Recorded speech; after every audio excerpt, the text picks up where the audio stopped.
Crimson secrets and forbidden bliss. Can't stay still, don't stop that thrill. My bones crave your skin, temptation within. Mistakes ignite the silence. Nightmares creep while you and me repeat. This bittersweet heat is suffocating. I'm waiting and always hesitating. Kryptonite desires set my heart afire. Heart on fire. Set my heart afire. Yeah.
to wake you so discreet.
How I feel about that project. Yeah, totally. Whoa! Oh, shit. Hi, everybody. Hi! I throw my thinking beads. Toss them over there. How's it going? How y'all doing? I'm doing alright. It's a pity that there's no, like, two-way.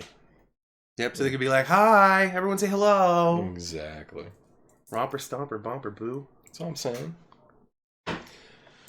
So, new I'm week. not gonna squint at the chat over there. I'm gonna keep it in my lap. You shouldn't have to squint at the chat. It is a new week. I know. Another week has gone by. Art has been arted. Maps have been mapped and filmed.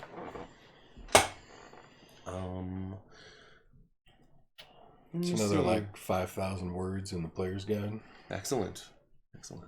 I believe Verde's been doing some stuff. I've seen links from Beyond. Things because he's been working while he's on vacation, working on his short story, and also he's doing something for the game. Yeah, he's working on the card app. That's He's right. doing readings. That's right, setting up readings. So, congrats to Verde for I actually haven't looked at the card app this week, so... working super hard even though he's on vacation. He does it late at night. Yeah, it's cool, though. Yeah, good on him. Definitely appreciate it. Shows the love. Myself, like I said, I've done a couple more cards. I think I've gotten four more cards done since the last time we spoke. Perhaps even 5. I pop every other one up onto Twitter under my personal @Ombois account usually.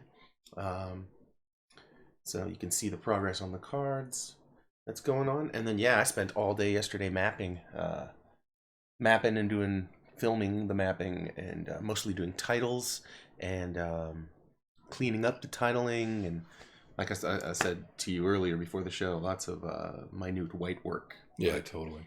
So it'll actually look like I'm unarting on the video because Deconstructing. I'll be deconstructing and thinning lines, and I'll do those in reverse. oh, excellent! What? And at one point in the middle of yesterday's film, it'll probably be amusing. I don't know how much of it the camera caught, but I think I had the camera on long table most of the way, like the side camera up, viewing down the length of the table. Yeah. And at one point, I was very close to the table doing some stuff, and Kasha jumped up onto the table and walked right up next to me, and it was like, "It's time for you to feed me." I was like, "Oh well." So you get a surprise appearance by Akasha. Nice. For a minute. That'll be fun. But yeah, lots of progress on the map. And I wrote some fiction. Nice. Well, that's world fiction. It's lore fiction. Right. And so I figure, maybe we can field some questions about that stuff. And I think you put it in the title. I did. Excellent. I did. So we can get in on that in a minute. Indeed. Yeah, and actually, hold on. Somewhere here.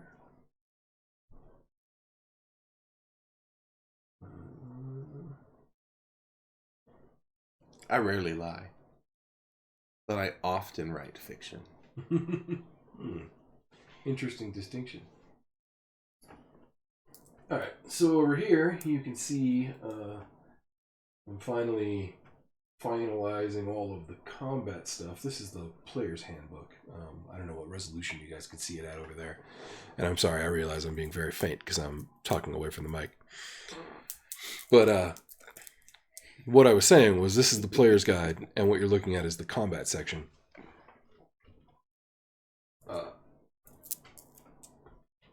What stances? And so a lot of that comes out of that combat blog that we did, gosh, at this point, a few months back in October. Indeed. And so what I've been doing over the last few days, I've been taking those notes and I've been actually turning them into the real rules for the combat system, exploding the stuff that gets glazed over in that blog, that kind of stuff. And in the process added like I said, about 5,000 words. It's actually like 4,754 or so. Basically 5 to 9 pages, something like that. I'm not exactly sure. Wicked. But yeah, a lot of it is this stuff. There's also the corruption stuff is completely finished. Yep. Which was just the last piece of all the madness stuff. So anybody with links who wants to go give that a read, knock yourself out. It's unedited. I'm not even pretending like it's not, but unfiltered. But if you're interested in the rules and stuff and you want a sneak peek, give it a read. There's a whole bunch of stuff there. Not done, but I'm getting there. Yep. The old link should still work because I'm working out of the same document. Comments are always... I don't have that link handy for you, unfortunately. So if you don't already have that link, hit somebody up in Discord or maybe check the search on the PNP channel if you have access to it. Which if you're a founder or a patron, you would. I believe that's true. If you're neither of those, then maybe hit somebody else up, and if they have the link, they'll share it with you. But otherwise, if you want to get it, thanks, Rose. You got to do it the right way. Correct. Awesome, Rose. Thank you. So yeah, give it a read if you want. That's what I've been doing. Magical without a K, though. Rose doesn't have any magical things with a K. Correct. Because why would you do that? Why would you do that? I don't even understand. Yeah, I'll save that screen for later. Oh, okay. That's a good one. Yeah. So yeah. That's been my big focus. I have not touched the div card app really at all this week. No, and last dev stream was bot time, right? No. Last dev stream was never mind time. Yeah, exactly. I did actually work a little bit on the weekend, I guess. I fixed the problem with the cards. Doing the movement? Yeah, so now they actually get thrown up into the air like they're supposed to be. It's just now they all land face down at all the wrong way. Like somebody's just going, whee! Which is not quite what I had in mind. But I'm like halfway there. It's a 52 card pickup reading. Excellent. Yeah, well, my moving forward, I have half a card right there on the screen that you can't see because it's. I know it's a tantalizing silhouette though. Yep, I'm gonna turn that into the sketchiness and then superimpose it over the background that I've got and do a little more goosing on that, and then we'll have another card done. And it's early enough that I'll probably get through another one before the end of the day. I'm thinking. Yeah, I should get those into the app on Thursday. That'll be a fun thing to do. Sure, because there's a handful of them now, at least like 7. Yeah, they're not hard to put into the app either. So like it wouldn't even take the whole show. It would just be like 5 or 10 minutes. Yeah, that's cool. And then you would maybe see them because of the way the readings work. Right, so the arting, and then again, just hammering through that map. I have my story up on the other panel in case I have a moment of inspiration. But really, one thing at a time. Yeah, one thing at a time. I got to get back to writing stories again, too. I'm way no worries, behind. But on the other hand, I really got to finish the player's guide, and so that's why I've been focusing primarily on that. Almost done. Yeah. Still got magic, but at least we kind of know how magic will work. Yeah. And there's a lot of content still to go. Yeah. But that said, getting there. Rules are almost done. Excellent. Oh, yeah. Yeah, that's the one I shared today, was the Rose Guard. Yeah, I saw it go by Twitter, too. I've been watching you work on it, too, though. Yeah. Fairly simple overall design, but it took ages of finding the right tweaking, styles, filtering, and picking the right pieces. Absolutely. And then That's totally how it is for me. I'm like, I could rough this out in 10 seconds, and making it look good will now take the rest of the week. Of the day. Totally. That's how that ran. Yeah. So that's about 10 minutes of Scrum stand up. Yeah. What are you working on next? Next, I'm finishing map, working on cards. Cards today. Map is at home. It's not here. It's all set up under the lights with the cameras and the such and suches and the inks. So yeah, that's it. Probably doing more map tonight even. Do we have a plan in place yet for pranking Verde when he gets back? For pranking him? No, we haven't. I think we're slacking. Yeah, I agree. We are. Any suggestions from the audience will be happily entertained. For sure. So yeah, map. Again, cards. Then I got that short story. I already have the artifact done. It just sits there on the map and looks at me. So. No, hey, thanks, Verde. Hey, thanks. That's Volcom. It's nice. Good stuff. Yeah, that's the joke, isn't it? Yeah, I like it. I kind of designed the symbol. I mean, in words, but words are seldom with how they're interpreted. In the other side. You mentioned you had a topic for lore questions. You want to just switch over? Or? Sure. I think it's time. Hey, Verde's doing his check-in. Nice. Nice. We had that for you, but sweet. Words are useless. Well, you know how it is, Rose. Yeah, especially if that's all you can do is make words. I mean, now that said, today's lore section of the show, lore topic section. Often, speaking of pictures. Speaking pictures, now there's an idea. Speaking pictures? Talkies. I think that's what you'd call those. Talkies, that's good. Talkies. That's good, yeah.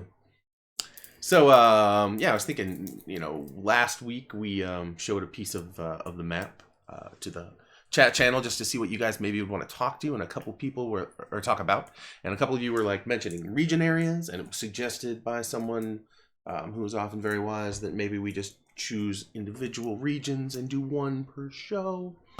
And so I thought I would choose one area and develop it just a little bit, and then open it up to questions for you guys. And we'll do a little blurb on a section that we showed in the map. And then I also collated a handful, I think 5 or 6 sort of thematic setting photographs to kind of get your mind working towards what the region looks like. And the map as well. My nose just pardon me. Much better. So what's the region that we're going to be talking about? Dolno and the Klehtha Shelf. Dolno and the Klehtha Shelf. Klehtha So Shelf. what's Dolno all about? So it was noted that this was probably a sort of volcanic region, and indeed it is sort of a volcanic region. There's fumaroles, pots, mud pots, that sort of thing, steam vents. No like true geysers, nothing like that, but certainly a lot of geothermal activity. But it's also kind of at the foot of a mountain in the woods, and so there's areas that are heavily wooded, punctuated by these large swaths of multicolored stinking mud, burbling ooze, and steaming vents, things like that. All the way down to the shelf where there's an abrupt break in the terrain, leading to areas like that in the image. With the falls. With the falls there, that's very indicative of that sort of thing. I mean, then also. So is this volcanic? Yes, black... exactly. This is like it's cinder. It's not like lava. Yeah, it's not basalt. It's not basalt. Right. A la Hawaii or anything. No, it's more. It's cinder that get blown out. What's up, John? 1812. Nice to see you on the stream. And indeed, out there amidst the Dolno plains, there's a lonely cinder cone that sits by itself, kind of amidst the mud. I was thinking about. I have to come up with a translation. I know what I want it to mean in like English, but I have to come up with the the native name for it. The native name. Yeah, but the native, but the translation is the orphan. The orphan. Okay. Because it's all by itself. Yep, out there. I see it. I see it. But it's sort of born of the terrain around it, and the matron is behind it in the range, way up. So, but I need to come up with an actual name in the native tongue, which I'm still totally developing. I have like 10 words or 15 words in, including words like Dolno. Oh yeah. So what does Dolno mean? It means like the desolation. Oh, It okay. means, the grim. Yeah, they're not awesome. Ain't nothing cool out there. That place is Dolno. You don't go there. And of course, misinterpreted as, oh, it's the Dolno region, and they're like, yeah, it's the Dolno region. It's like the don't go. It's like, don't fucking go there. You step in a pothole and melt your leg off. Hey, what's up? I see a lot of people showing up now. Hi guys, welcome. Yeah, we were talking earlier today when we were pulling up all of these pictures. A lot of this water here, not necessarily those falls and stuff, but a lot of like the hot springs are like caustic, right? Yeah, Are absolutely. hot, But also chemically caustic, caustic, right? Absolutely. How much of the area is like inhabitable? So like there are, I hesitate to use like peninsulas, kind of plinths, areas of solid earth that kind of stick out into there, and in the Klehtha plains in general, because of regular flooding, they're kind of flat and lush, but they're lush because of this volcanic ash mixing with the floodwaters, right? So the people built their houses on stilts there. In general, it's very common to see that. So here, out in Dolno, the ones that still are there are generally built on the harder, the more solid earth, and they build them on stilts. So even then, they're a little separate from the mud and the stuff beneath them, or any pyroclastic flow that might pop up. That said, you don't want to live, directly over a sulfur pit, unless you're some sort of seer, because you're gonna give yourself brain damage. Yeah, and the acidic water exactly ends up looking very pretty. If you can, there are images on the internet, and actually I think even some in our slideshow here, where you can see that the water is very blue or green, that sort of thing, and it comes from the caustic chemicals. The water itself is just very clear usually. Whose shots are these? Internet images that I found. I went searching and found many pictures that I felt were good. Like, this one's good of this region. Oh, this looks just like the area I'm hoping it should be. Oh, that's an interesting question. Yeah, certainly, Verde. It has been. For people who don't have the chat, Verde says, is Dolno a common place for alchemists to go for study and stuff like that? Like, is it a place where you would gather rare reagents? Certainly people do that. They go out there for... it is an area of study for anyone of, both alchemists as well as some of the more extreme sciencey people that just want to, investigate and figure out, is it magical? Is the source of it, the earth itself? They don't really understand... they understand geothermal behavior, but they don't understand, why this place is the way it is versus Sky Pass's steam vent sort of presentation. Yep, I get it. So there's studies of that sort of thing. Any particular types of alchemy that are that you would find out there? Like, well, people studying acids and that sort of transmutative qualities of fluids. Like if you wash a particular stone in these springs, does it cause change or a reaction? Right. And then there are some that go out there that think that there's a force, to be, worshipped or called upon. Yeah, that's more religious, though, than chemical. Yeah. I was more interested in things like, for example, a place heavy in metals is probably good for pigments. Oh, certainly. Like, I was wondering what types of alchemy you might be interested in if you were out there gathering salts, dyes, and acids for sure. Melting stuff. Sorry, Verde. No, I can't give credit because I admit that all I really did was search for particular regions in the world, find exemplar images of them, and then throw them in there. So if you see your picture on this and you're sad that I didn't credit you, at least it was an exemplar image. I think some of them are Wikimedia, actually. In fact, 3 of them, I think, are Wikimedia or Wikicommons, something like that. Yeah, well, they'd be Wikimedia. So who is out there then? The people of the Klehtha Plains that never left. So a lot of those people were culturally separatists. Not we're going to stay different from the rest of the world, but individually they were. We live in our small family groups in our little stilt, homes, small collections of them, sort of far separate from others. So they are kind of loners by nature. Not mean, but just wary of outsiders and kind of their own thing. Gotcha. So are they, so then if you were to find one of these little, I guess villages for lack of a better word, but if you were to find one of these settlements, would they be, standoffish? Would they be xenophobic? Would they be... Yeah, not so much. They actually know there are other people out in the world. They would more like watch you come up and be like, what are you doing out here? You know, this is where we live. What are you doing? They don't have a reason to like fear war, though they do fear the sort of worst of the press gangs from Valor, because they're so lonely and standoffish that isolated. Yeah. They can be easy prey for that. So they fear that, but they recognize those people. They speak about them. They know what, you know. They don't just think anyone coming down there is coming down there to do that. They think anyone coming down there with a war band might be. Sure. You know? Everybody else that figures... They've got cages, you know? Yeah. Everybody else that figures just foolhardy. Yes, exactly. Or an explorer or seeking... They're sort of a mystic group.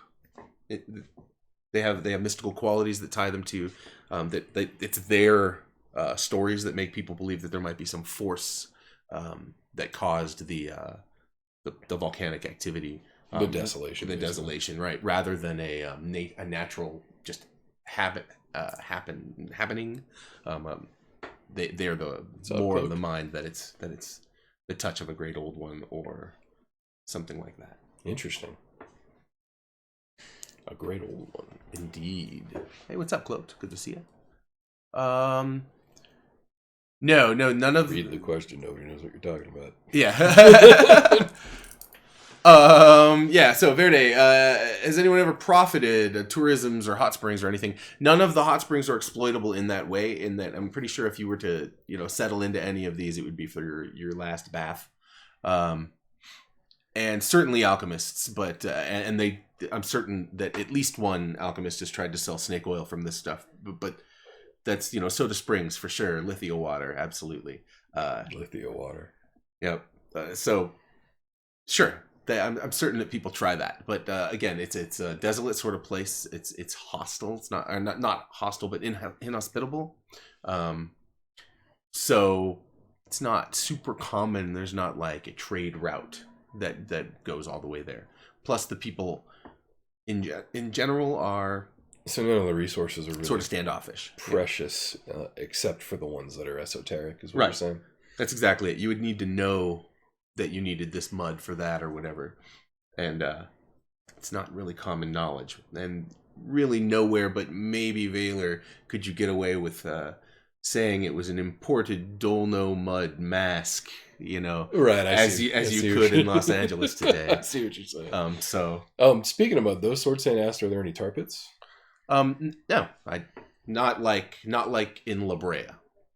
That's not. Yeah, there are mud pots though, because you said absolutely so are. Yeah, mud, but it's a silty, hot, sulfurous mud.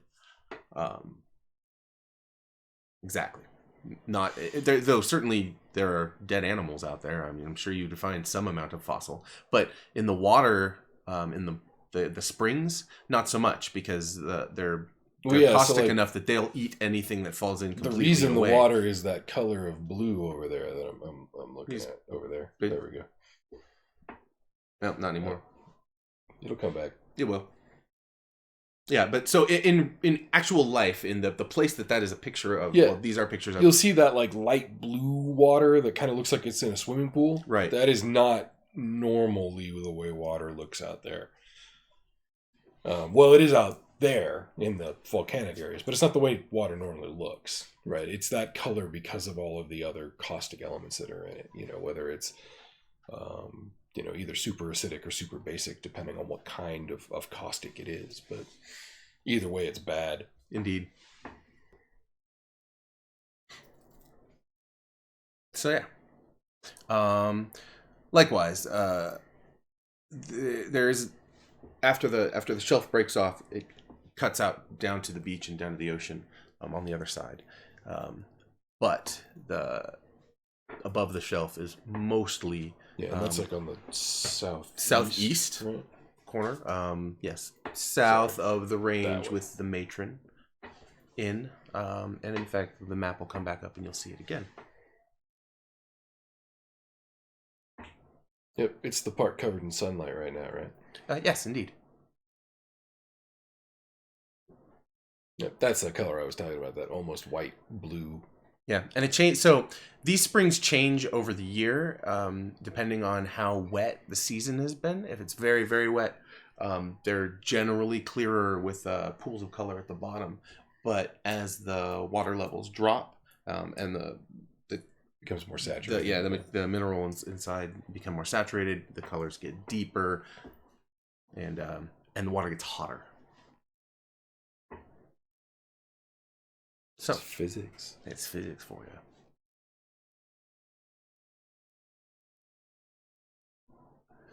So, would I say that the people of Dolno, when it comes to exports, profit more from alchemists ordering sulfur and certainly, or asking where that is occurring right now, or where to find some, and then they will, they like, might guide hired as guides for right. They'll take them out to that place, or tell them where not to go because it's too active. So you have this cool, I don't know where it is in the rotation, but you have this cool image that's like a mound with the smoke coming out of it.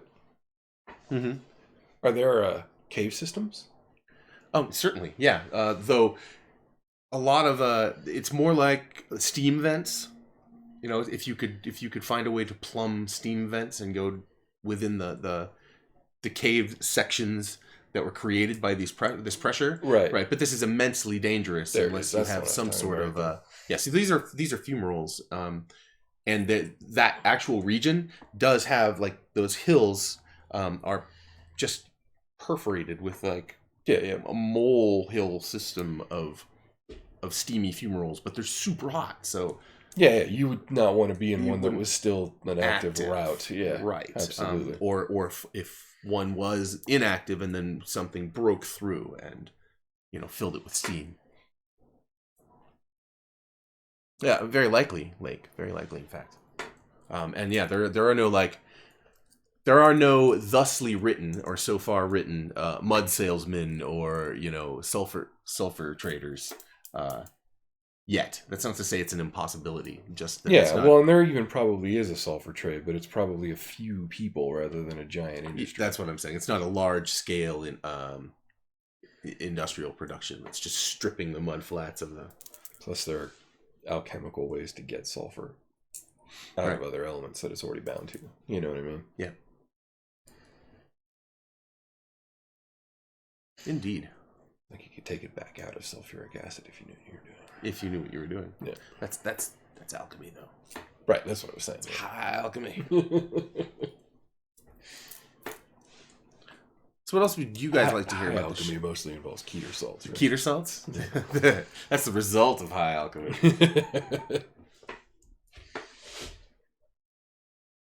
So what else is there to know about the region? Have we covered the basics? Are there any major settlements out there? Any place that like if I washed up ashore on the beach in the southeast, would I be screwed? Or yeah, I mean, unless you could get up those shelves there if you were a dapper climber. Yeah, but would I what are my odds of making it to some place where I'd live? Like, especially if I didn't know the area at all. Yeah. So the forest, where the forest is lush, which is pretty good. It's with regard to like finding things to eat, or finding bears. but the hazards of the open areas are what you would have to avoid. Yeah, so the shelf is mostly forest, or is that mostly desolation? Well, so there's a wide Dolno. Yeah, there is the Dolno, Right. and that goes down to the shelf, and then the shelf breaks off, and forest kind of resumes below it, but not below it. Yeah, Below so it. This if I way was is rocks and beach. Coming from the beach, I would have to like work my way up The shelf, right, and then you get up onto forest, punctuated here and there with this until you got to the Dolno itself, which is a pretty wide open area of mud and fumarole and stink pot out to Klehtha proper, which is more plains. Right, absolutely. Rolling So hills. if I were a sailor, like let's say I was a pirate, Yeah, absolutely. right, using the southern transit because it's less policed because there's very few landings. Yeah, very little out there. And I ended up wrecked on that shore. What would my thought be? Where would I try to go? Huh. Yeah, well, if you could not go back out to sea, Yeah, I'm thinking you would want to strike. boat's wrecked. It's gone. You'd want to strike north, and cut around this way at the foot of the mountains. I think that would probably be your best bet, and then from there northward again into the Damaswood, that region, and follow a river into Valor, or to one of the stops, the trade stops, or for the Telward. If you could make your way to the Telward, but you'd have to go around this way. And then once you get to the Telward, you'd have to cross all of that distance. It's just a tower. There's probably no one in it right now. Right. Yeah. It's not. It's not. It's hard to see at that scale, but it's on that map. Yeah, it is, and it's not a place where anyone lives right now. So to the updated map. I do. Yeah. Oh yeah. More the sort of that you're talking about, in fact, Lake. Like brown bears. You gotta answer that. Yep, I'm sorry. What kind of bears, incidentally, is what Lake is asking me. Because some bears are relatively safe. And yes, these are more like golden or brown bears, or, I mean, you don't want to make them angry, but, they're safe bears. They're not the Fall Creek Grizzlies, or like the one described in one of the Day in the Life stories. Nothing like that. Smaller. Yeah. To answer your question, John, there isn't a official up-to-date version of the map that's changed, and that's because what Omboy is doing here is literally hand drawing a new map. As a gift for our patrons, they'll get a high quality reproduction of it, but also it's so that we can include it in the pen and paper stuff. Yeah. And so I've seen that map, and I know the level of detail, and it's definitely the highest level of detail any of you guys have seen.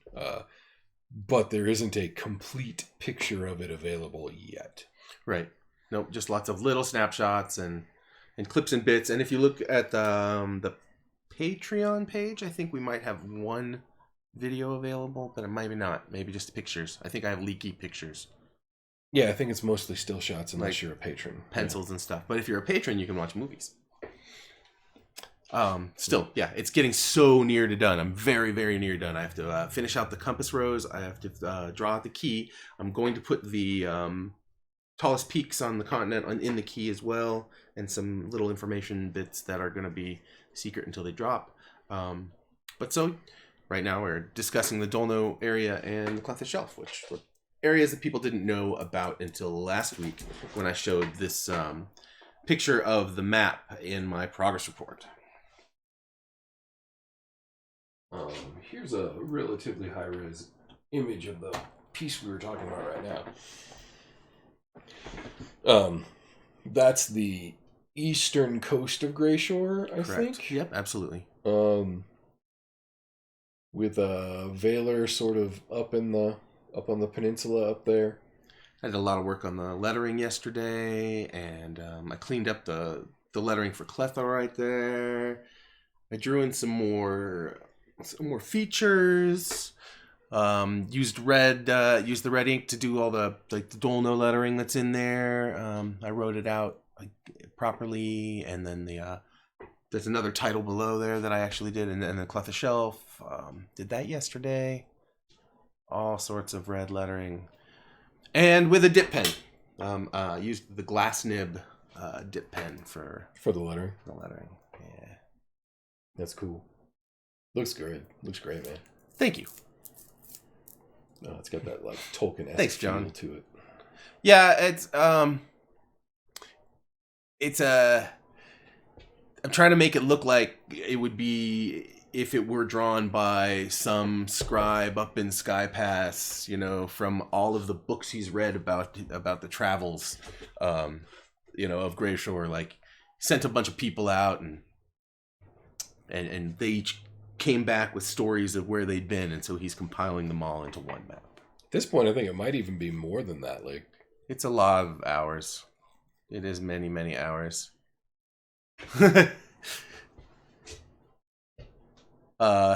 I just keep on keeping on, but I'm getting so close. So good. Can't wait. yeah, and it's cool. It does not include Anacotha, which we're gonna have to do in a separate map at some point. But it does have Greyshore, Crown's Rock, Havensport, and Crown's Rock. Yep, and the sound, and yeah, that's it. I feel like I missed one from Verde, but it's cool because I have one from Sword Saint.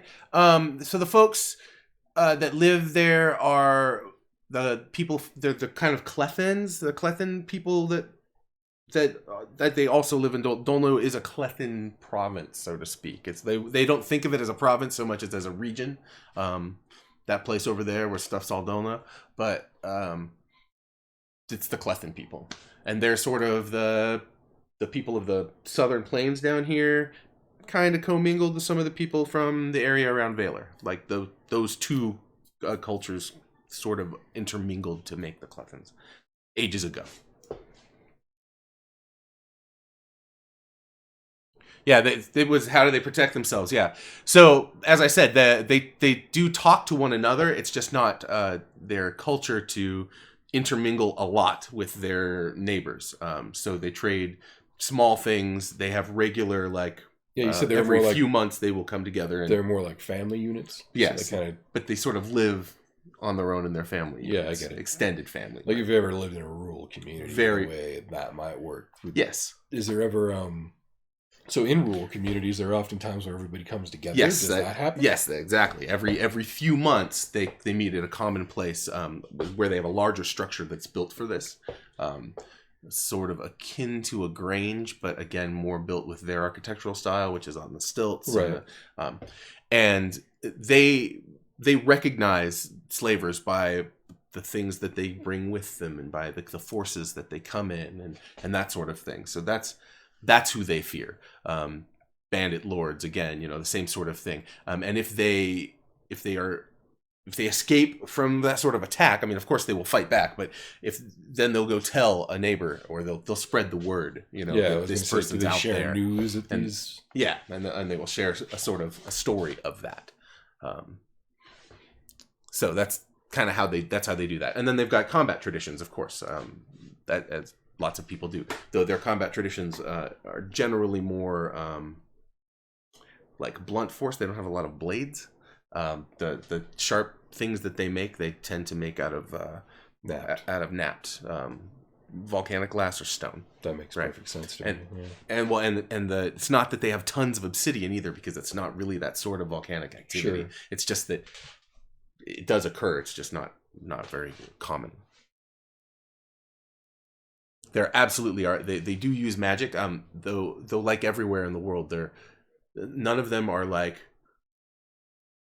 open active magic users. Yeah, thaumaturgists. Thaumaturgy, right? It's actually more like thaumaturgy. It's more like produces like. So yeah, I get it. Okay. They have traditions, physical traditions that they will enact, or fetishes that they'll make and wear. But these aren't necessarily actually magical. It's more that they believe that by doing this, they were bringing the forces of their kind of region in line with them. Well, I get it. But so rituals don't always present as rituals. Correct. Rituals, exactly. And so your somebody who was looking for magic, who was, afraid of it, might not see this as magic either. They or if they had a way of detecting magic that came from a god or that sort of thing, they might not detect any because perhaps there isn't any. It's just a way of life. Right, I get you. Sort of a bringing, you bring your mind into a particular state by doing these particular things, or by reminding yourself with this token, and you can get these tokens at this particular site in the Dolno, or that sort of thing. You make a mud sort of what do they call them? There's the smooth mud hard bead thing. That, and then the making of it is a ritual that ties you back in with the ways of your people. But then the holding it and the keeping of it is a reminder, right? That might seem magical in that it's tradition and ritual, but it's kind of not. Yeah, though it could be too. Though it could be as well. It just wouldn't present the same way. So, what's John saying? Oh yeah. Yeah, absolutely. Hopefully in like 4 weeks, maybe. Yeah, we're getting close. Yeah. And we keep predicting about a month. I think last time we even said 6 weeks, so maybe we're moving apace. Yeah. Hope so. I feel like we're making the right kind of progress regardless, so I'm not at all upset about the pace. If we end up a little late, we'll end up a little late, but I don't think we will. Actually, seems like we're moving on the right trajectory. Right? Well, and and as I finish the map, the lore pockets, the little spots and holes are oozing together and stitching together as I think about how it is that these people would interact with the people to the north of them or that sort of stuff. So is there a big story for the Dolno? Oh, a deep story? I'm certain there's a deep story. Yes, there absolutely is, and it ties in with some of the stuff I was saying about the Force. What it is that made that way, and what it is that is there that makes this present as the Dolno, and what came before that.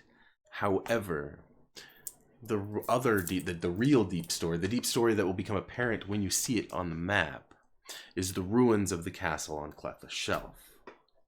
Because there is a long stretch, like a widened wall, of a castle that is desolate, broken down. I mean, very clearly man-made castle with turret shapes and wall-like and open, but like a fortress installment on Hadrian's Wall or lengthy, yes, along the edge of the shelf. That breaks off at one side, is gutted and destroyed, and that no one can tell the story of until we do. But that's on the map, and it's known. It's in the woods and not part of really the area where it's south of Dolno and kind of west. Got it. At the edge of the shelf, but I was thinking the other side, but okay. Yeah, I think it might even be on that map. The outline of the ruin might be on the map, but the titling isn't yet. It is at home, but it isn't in the picture. Right. Oh, Verdi's got a question. Verdi's got a great question. So yes, though the what? Oh, Verdi's got read the question. It's on the. Is it not on the screen? No, it was on the screen. No. Do the people of Dolno have a patron deity? They do have a patron deity. However, their patron deity isn't a god so much as it is a name. They have names for places, and they think that the places have presence and are important. And so, that's funny. And so, like Katareki, which is the name for the Damaswood that they have, is actually a name that they would use to describe the presence of the place, much like Dolno. So Dolno is the name that describes the feeling of the place, and it's the thing. So that's one of them. Dolno is one, and Katareki is one, and they have a few others. Some are on the map, and some I haven't named yet. Somebody should ask Gavin why he's not one of our patrons. I know. Yeah, you should. If you can ask Gavin anything, yeah, you should ask him why he's not back in our project. Come on, man. We can make Steam have the best MMO ever. I'm sure from their perspective they have that. I was going to say they have all of them. It's a game of hats. Yes. Well, sure, but they also are a portal through which you can play all sorts of MMOs. Yeah. You're saying it's called Steam. Yes. Correct. The biggest MMO. The biggest MMO of them all, upon which you can play MMOs that I've worked on. So I already got my work. Yeah, genius loci. For sure, though. Are there... Okay, so Lake asks, are there deities actually genius loci? Or are they just superstition? And I think that comes down to who you ask and what they've experienced. Well, if it comes down to who you ask, then the answer is already given. And it's not, it comes down to who you ask.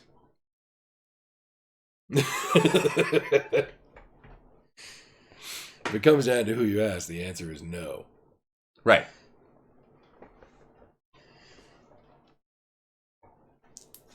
So, yeah. I like that. No.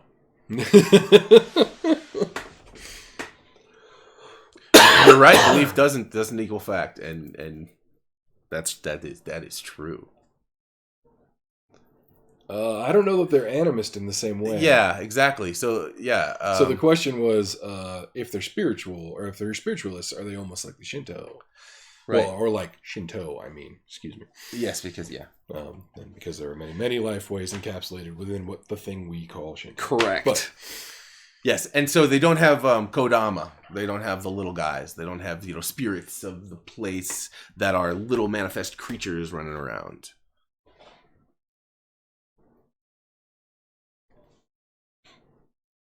Why not adoptive? why not both? Yeah. So yeah, the place has, but it isn't manifest the same way. No big glistening spirit to have its head chopped off and put in a bag so the emperor can have his immortality. You can't cut the head off of the Dolno. Well, it's not a real GIF, Rose.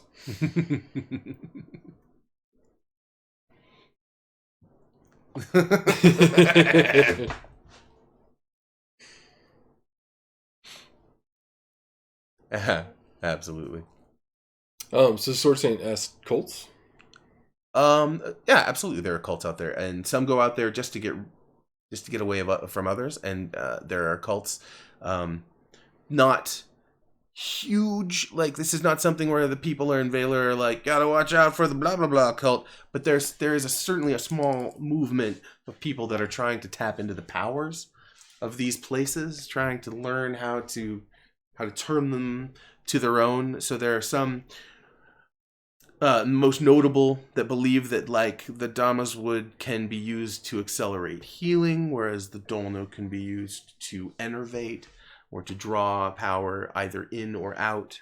Interesting. Like a strength. And it's weird, and like Crowley spending his honeymoon in the pyramid. Exactly, yeah, like Crowley spending his honeymoon in the pyramid, right? And these people do that sort of thing. They're not necessarily thought of as good or evil, except by their acts, individually. It's a small movement that are just trying to. It's more like they're trying to understand and appropriate the Klehthan life ways to their own benefits, for lack of a better way of putting it. Damn it, Sale. It's funny. So, yeah. Cool. Any other questions? Anybody? I don't have questions. I mean, I do, but they're for me. So what was the question you were hoping somebody would ask? You guys got to them, actually. The The ones about the gods, the ones about what's really going on. Of course, I'm not going to tell you what's really going on until you, like, not right now. Gotta have a story for that. You gotta have an adventure, an investigation. Yes, exactly. It's not just, oh, Maybe there's a find monster. some clues. Because you guys don't want to hear that. Hey, there's a monster. There's a monster there. Interplane doorways. Okay, well, so the question about are there interplanar doorways is basically yes. I mean, because there is the Hall of Doors, and the Hall of Doors theoretically can open you just about anywhere if you know how to use it. Yeah. The likewise, place has never been fully explored, and it may not be possible to do so. Right. Likewise, Anima's realm overlays everywhere. So there's likely a mortality gate, or can be a mortality gate in this region if there need be. For Anima's purpose. In general, I think it would be better to say that it can be, because mortality gates are only fixed in certain places. Otherwise they wander. Usually they wander. And they can wander in one of two ways. They can literally physically just move, or they can fade away and then come back up somewhere else. Right. So you'll never know statically where every mortality gate is. It's more like there could be one here, or there is one that generally meanders around this path, so it's somewhere around here. But it's never even going to be like the moon gates in Britannia for Ultima were. You know, it's never going to be that predictable. That's why there are a few that have been magically fixed in place. So Sale got here after I said you probably wouldn't want to build your stilt house over a sulfur vent unless you were some sort of oracle, because otherwise you're just going to be giving yourself brain damage. If you're an oracle, you're probably still giving yourself brain damage, but at least there's a purpose. Yeah, so as a follow-up, Sword Saint says, well, due to the area and its features, is it more likely that you'd find an OG plane doorway there? OG, like, which one? The Great Old Ones, or... Yeah, or Great Old Ones, or Elder Gods? Really, or Outer Gods? To any plane. What would be most common? Well, as I said, If I was a planeswalker, would it be easier for me to get to some plane there? And if so, which one? Probably Great Old Ones, and that's because there's a suspicion that from some people that there's a Great Old One here. Of course, the Klehtha right, exactly, John. Exactly. So John says, so in other words, there are a bunch of old guys in the forest with spyglasses that are gate watching. there are people who have developed their scholars. Not specifically, but Great Old. There is an association with a Great Old. Right. Sorry, I didn't mean to talk over you. No worries, man. I'm sorry. There are scholars who write theories of gate movement. You know, who have tried to describe the mathematics of gate ambulatorics. You know, like ambulatorics. That's a good word. I like that one. Yeah, that's gonna go in a story somewhere. Perambulation of the gate. Yeah. Men are only men if they throw acid water in their face. No, that Good would be bad. God. That'd be very bad. Men would only be men if they were blinded. They of course they do have traditions and holidays unique to them. I haven't written their entire calendar up, but they do, as I said, they do some of the things like they absolutely make the mud, the polished accreted mud sphere, as a sort of binding to the region, and then that they carry that later as a kind of a spiritual battery. That like a relay, kind of like an anchor. Well, yeah, a thing that you can hold and polish, and it will ground you and bring you energy, and Prime that sort Liminalia. of thing. Ooh, I like that one too. That's Prime Liminalia. That's pretty good. Such delicious words. All right, well, cool. Anything else? Is there anything else? 'Cause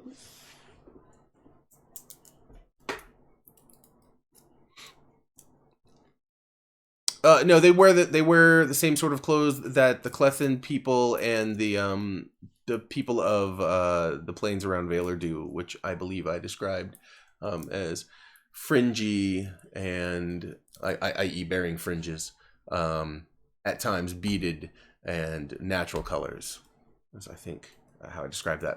The textiles are derived from natural sources, by which I mean vegetative sources. Face washing liquid.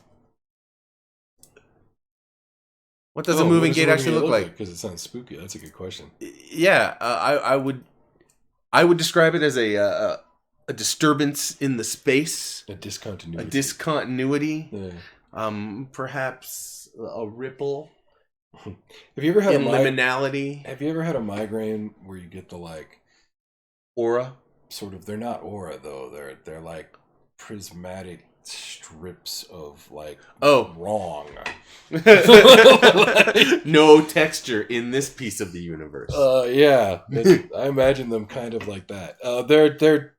They're a distortion in something other than space that is somehow occupying space. So that's a hard thing to describe.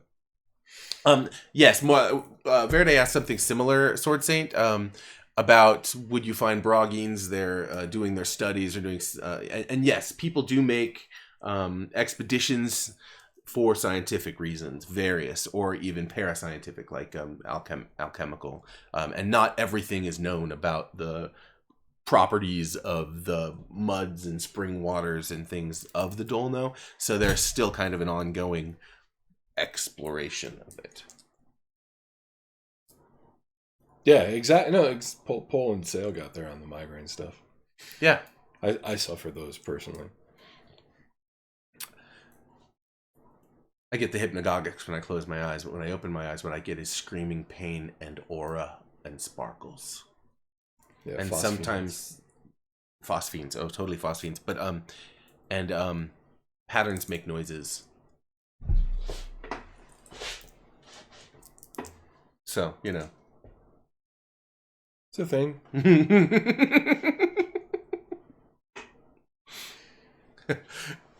Yeah, it's why when somebody first... this has nothing to do with Theleston. I apologize. But if you're interested in migraines... Yes. The first time somebody told me that taking LSD or any of the other psychedelics would abort a migraine wasn't an epiphany to me. Not from experience, but because it totally made sense. Because of all of the goddamn side effects I have. They're all hallucinogenic. Like, they're all hallucinatory, excuse me. Sure. They're all weird nerve impulses in the brain interpreted as sight. Yep, absolutely. So I was like, yeah, that makes sense. You know, they do the same thing. They do the same things, Yeah. right? Yeah, and no, they pretty much do. I also get chronic complex migraine, and I get lots of audiovisual cross behaviors. So I get ASMR, and I get audio hallucinations and synesthesia, and basically I just go to bed. Yeah, that's the best way to deal with a migraine, I think, in general, anyway. Now, back to Theleston. Back to Theleston. Unique crops. Hunter-gatherer, travel the ocean, and fish. Actually, it's traveled the other direction, Verde. The people of the Dolno tend to get their food from the plains, the Klehtha plains, and the forests. Certainly there are probably some that do fish, but it's kind of a travel. You have to go down the shelf and then across the... Well, and there are rivers nearby to fish, too, right? There are a few. Though some rivers that flow through there... A better word looking at the map. Well, and icky. Full of sulfur and grim, and I didn't think about that. That I makes guess perfect sense, but yeah. Yeah, so not really. So most of their food comes from the plains or the forests, and there's not a lot of anything that grows amongst the actual like hot pots, mud pits, water, that sort of stuff. There's nothing that really grows there.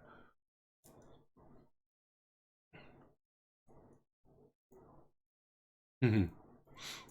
Oh yeah, like neurological vomiting is the best. It's great. There's nothing in my stomach. Well, make something. Nope. Never hurts to try. That's what your brain's saying. You sure? Just give it a shot. Yep. Let's try that one more time. Yeah, I know intimately well what fresh bile tastes like. Yeah. It's green. Yeah, I likewise get sensitive to sound. Yeah, I get extremely sensitive to sound, and it makes, at the worst, the sounds make things happen in my visual grim. field, which is neat. Yeah, right, exactly, Nero. Nobody else goes this way. Maybe I should not go this way. Correct, yes, exactly. He says areas with hot vents are great. If you don't see animal tracks, don't walk there. Yep. Absolutely. Yeah. Likewise, bleach bones, never a good sign. Never a good sign. Crumbling edges, stay clear of those.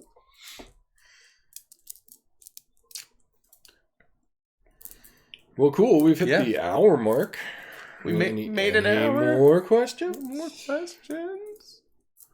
Sing a song of my people? No, I won't. There's oracles this weekend, right? There is. Yeah, I agree. Oracles is coming up on Sunday. We'll be hanging out in the chat for that, I'm sure. Indeed. And that's kind of cool. That means they'll be talking the chemotrophic anteater. No. That'll be on the Theory Forge Twitch channel. Yep. Twitch.tv/TheoryForge. Exactly. I believe, yes, actually, sir, the playtest game is going to be canon. Oh, yeah, absolutely. It's part of the goal. One of the first things that we seed the Chronicle with once we start production on that. Nice. And they're going to be talking about the new map on Oracles, so please tune in for that. Sweet. That'll be cool. Prognostication hype. And yeah, think about what you would like to see next. Otherwise, I'm just going to pick another place on the map and we can discuss that next. Maybe more pictures. I'll probably leak another thing. I kind of want to hear a story. Yeah? A fictive tale? Well, yeah, even just a history. Yeah. Just a story. I want to, we talk a lot about how things are and who lives there, but we don't talk a lot about how things got to be the way they are. Indeed. That's not 100%. It's not been fully, it hasn't been fully decided. There's a few folks that have already expressed an interest, like a bunch of the Theory Forge folks, Sword Saints, right? Sword Saints as well. And seeing as the Theory Forge guys discuss us directly, I think it would be great fuel for. I think each show would be good fuel for the other show. I think. Yeah, they feedback on each other. They feedback on each other totally in a good true. way. I agree. But yeah, that said, we don't know, and I think we're shooting for a 6 to 8 person party, right? Yeah. Yep, 6 to 8. 8 is my max. 6 is the I'd general like to keep 6. Sweet spot that we sort of try to hit. Right. 4 would be our minimum, I think. If we had less than 4 players, it just wouldn't be worth it. Right. We wouldn't get the right. We wouldn't get the data, right. Yeah, exactly, and interaction. We really That's what I mean. Yeah. And Verde has a question there. Any legends or noteworthy people? There are legends, a couple legends of a sludge-like great old one, but those are, strictly legends, right? And noteworthy people, like from Dolno, not really, because Dolno is like this place that the Klethans don't go. Well, they do. Some of them do. But the people that live out there are, in general, the most Klethan of the Klethan. They're like, fuck y'all, we're going to go live over here and do our old way. So they do. They're not violent. They weren't like, fuck the Synod. They were like, what are you doing here? Oh, well, get on. Yep, good for you guys. Don't step in that. Remains or skeletons of something ancient. Huh. Yeah, there's the big effing wall. Sword Saint means, what would you build that wall to stop? Correct. Why would you build that wall? Fortress wall. And actually, it's a really interesting question, given that we know there was a time when, literal monsters were walking the earth. Where are the remains? What happened to those monsters? I agree. It's an interesting question. For sure. Yeah, and actually, John, he was saying that he would love to join the playtest, but more importantly, that he would love to at least plan to try to play with his friends. Yeah. And that's kind of what we're hoping that, founders and patrons who have access to the pen and paper site and who have regular access to the docs as we're writing them once they're full enough, can actually try playing the game themselves and get back to us with feedback. We're hoping that'll happen. Correct. That's important to us.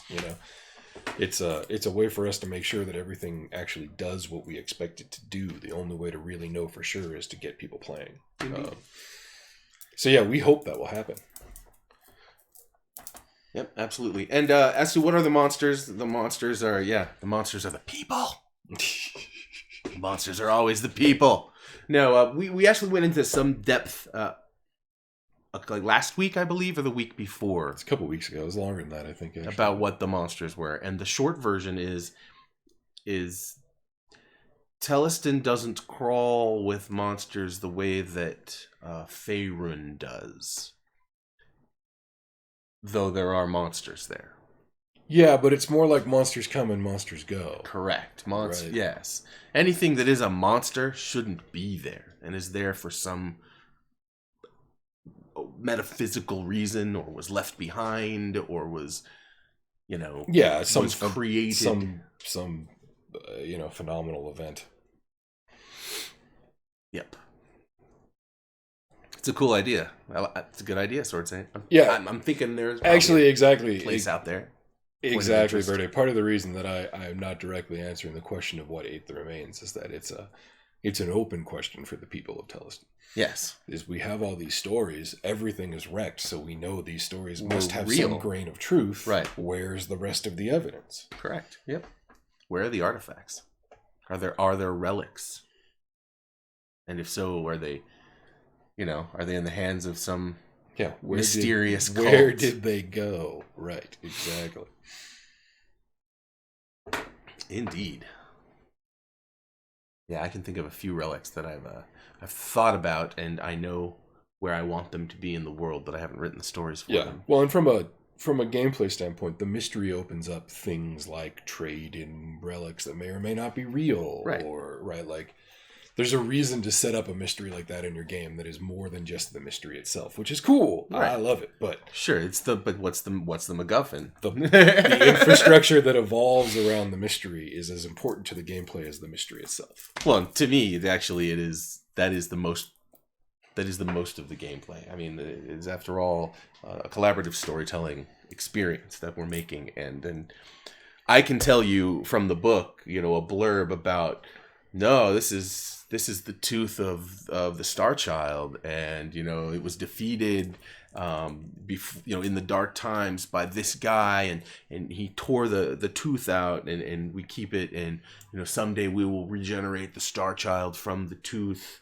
But that's cool, but it's not as cool as the tale of you learning of the tooth of the Star Child, realizing that if the Star Child were reconstituted, that bad things were going to happen, or that maybe somebody could use this power to dominate Tide's End. It would trigger a return of blank, or it's sliding back to the times from before, and no, you can't have that. Or maybe that your great grandfather was part of the people, the party that destroyed the Star Child, and he kept the tooth, but the tooth has now been stolen, and who stole it, and who can you get to help you with this, and who's on your side, who decides to help you because they want the tooth of the Star Child. That to me is all way more interesting than just the tooth of the Star Child. If I was writing that story, your grandfather would have just died, left the estate to you. You would have found a journal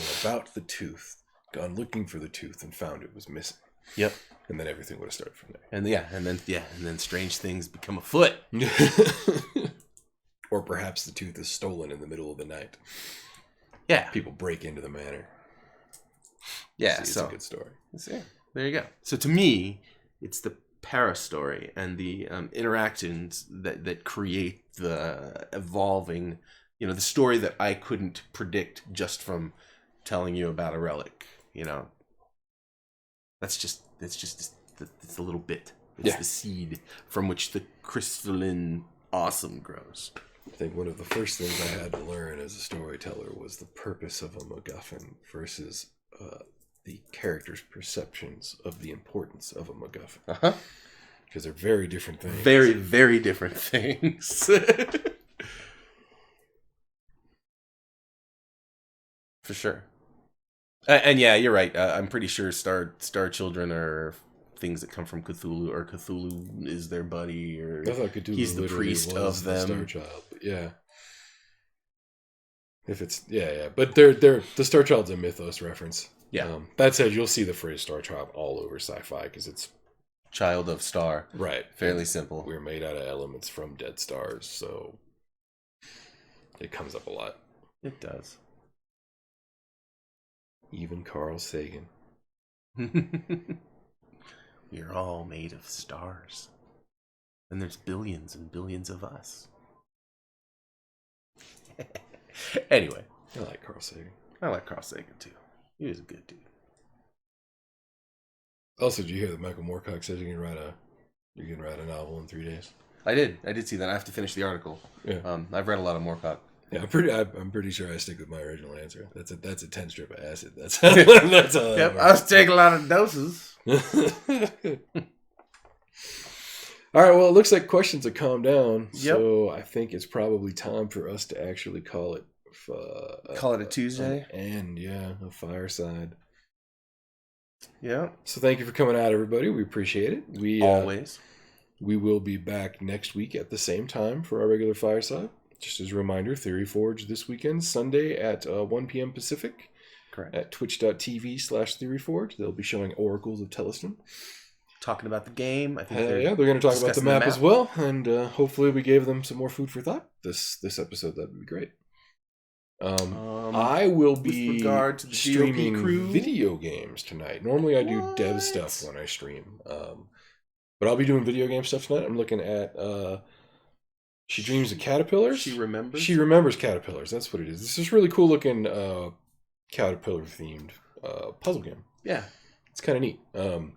So yeah, I'm going to be looking at that tonight at 10:30 p.m. MST on the same channel. Yeah. Then it's what do you do Wednesdays? GTA? Wednesday, GTA 5. GTA 5 on Wednesday. And then I'll be back for actual dev stuff on Thursday. Thursday at 10:30, I'll be working on the Divination card app. Yep. And then Friday, I'm starting something new. Probably a Feels game, because that seems to be going over all right. I think I have one called Firewatch that I could probably pound through in 1 or 2 sessions, I've heard. And I've heard that one is basically a walk forward, get your heart smashed experience, but not a lot of the actual gameplay. Yeah, walking simulator. Right, more walking sim, but we'll see. I actually generally have pretty good results with those. So we'll see what happens next. Night Verde. Yeah, we'll see. Thanks to the DOP crew for letting us use their channel. Good night, everybody.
Could swear it's been 700 degrees in here since you came in. I could swear that this room has been running out of air, and now it's starting always been. You make me feel kinda bad, kinda good, kinda everything, yet it doesn't feel like it should. You make me feel kinda wrong, kinda right, kinda anything, and I would change it if I could.